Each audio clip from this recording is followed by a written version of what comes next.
Title: खोजी राजा और निर्दय दरबार। एक समय की बात है। एक राजा था जिसका नाम राजीव था।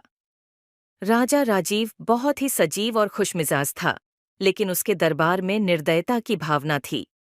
वह अपने नाम की स्थिति को बनाए रखने के लिए लोगों पर अत्यधिक शासन करता था। एक दिन राजा राजीव ने अपने दरबार में एक खोजी को आमंत्रित किया। खोजी का नाम रामनाथ था, जो एक बहुत ही बुद्धिमान और न्यायसंगत व्यक्ति था। राजा ने रामनाथ से कहा, रामनाथ, मैं तुमसे एक कठिन सवाल पूछना चाहता हूँ। अगर तुम इसे हल कर लो तो मैं तुम्हें बड़ा इनाम दूंगा। जा ने एक गहरा सोचा, फिर बोले, मेरा सवाल है कि इस दरबार में निर्दयता का कारण क्या है? रामनाथ ने ध्यान से सोचा और फिर कहा, महाराज, निर्दयता का मूल कारण अन्याय और दुर्व्यवहार है।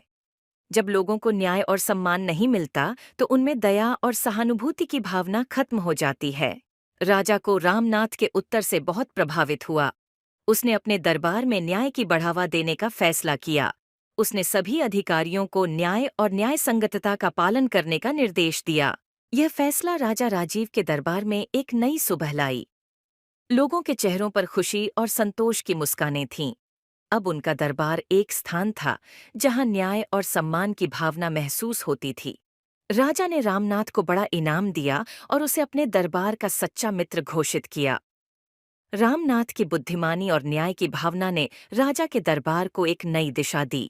इस कहानी से हमें यह सीखने को मिलता है कि न्याय और सम्मान ही एक समाज की आधारशिला होती है।